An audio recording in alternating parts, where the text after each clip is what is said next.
Exodus 30. At gagawa ka ng isang dambana na mapagsusunugan ng kamangyan, na kahoy na akasiya iyong gagawin.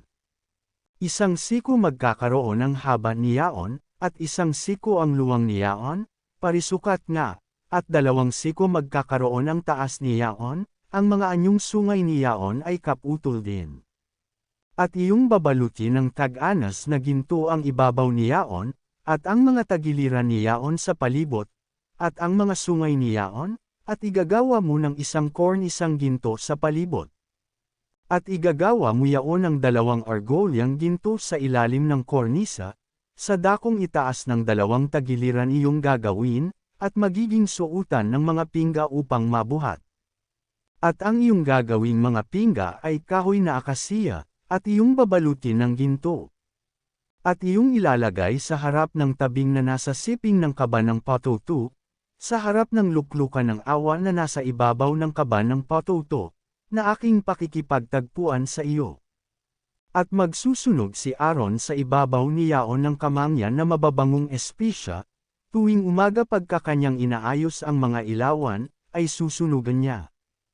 At pagka sinisindihan ni Aaron ang mga ilawan sa hapon, ay kanyang susunugan, na isang kamangyang palagi sa harap ng Panginoon, sa buong panahon ng inyong mga lahi.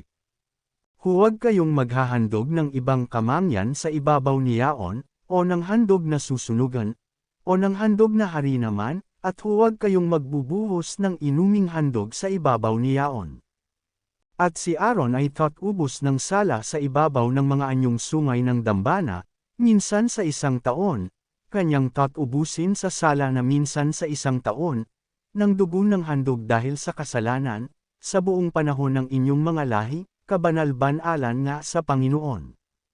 At ang Panginoon ay nagsalita kay Moises na sinasabi, "Pagbilang mo sa mga anak ni Israel, ayon sa mga nabilang sa kanila ay magbibigay nga ang bawat isa sa kanila ng katubusan ng kanyang kaluluwa sa Panginoon, pagka iyong binibilang sila, upang huwag magkaroon ng salot sa gitna nila pagka iyong binibilang sila. Ito ang kanilang ibibigay, bawat maraanan sa kanila na nanggabibilang, kalahati ng 1 siklo ayon sa siklo ng santuaryo, ang 1 siklo ay 2 panggera, kalahating siklo na pinakahandog sa Panginoon.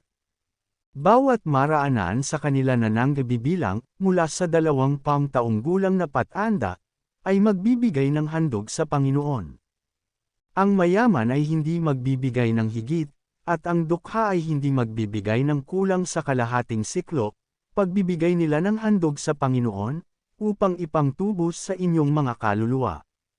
At iyong kukunin sa mga anak ni Israel ang pangtubos na salapi, at iyong gugugulin sa paglilingkod sa tabernakulo ng kapisanan, na maging pinakaalaala sa mga anak ni Israel sa harap ng Panginoon, upang ipangtubos sa inyong mga kaluluwa.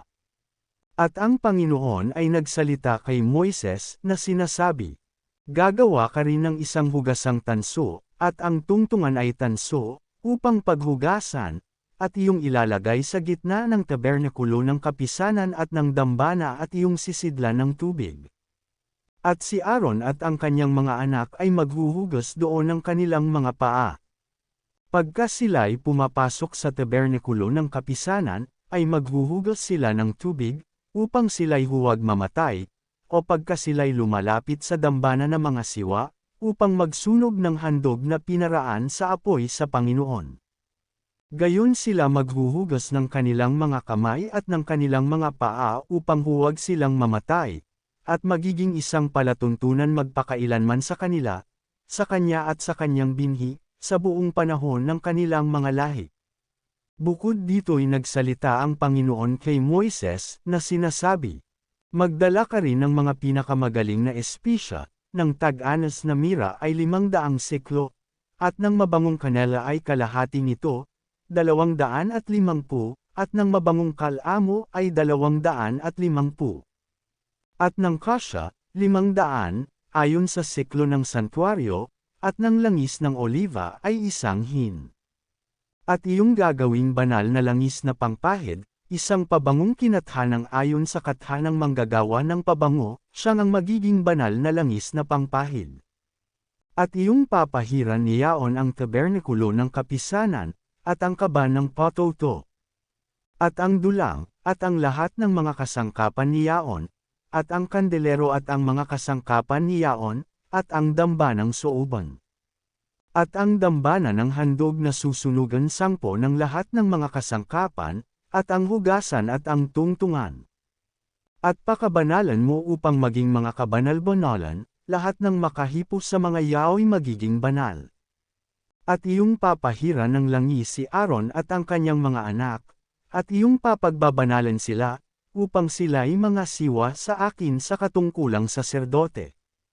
At iyong sasalitain sa mga anak ni Israel, na iyong sasabihin, ito'y magiging banal na langis na pangpahid sa akin sa buong panahon ng iyong mga lahi. Sa laman ng tao ay huwag ninyong ibubuhos, ni huwag kayong gagawa ng gaya niyan sa pagkakatha, banal nga at aariin ninyong banal. Sinumang kumatha ng gaya niyan, o sinumang gumamit niyan sa isang taga-ibang lupa, ay ihihiwalay sa kanyang bayan.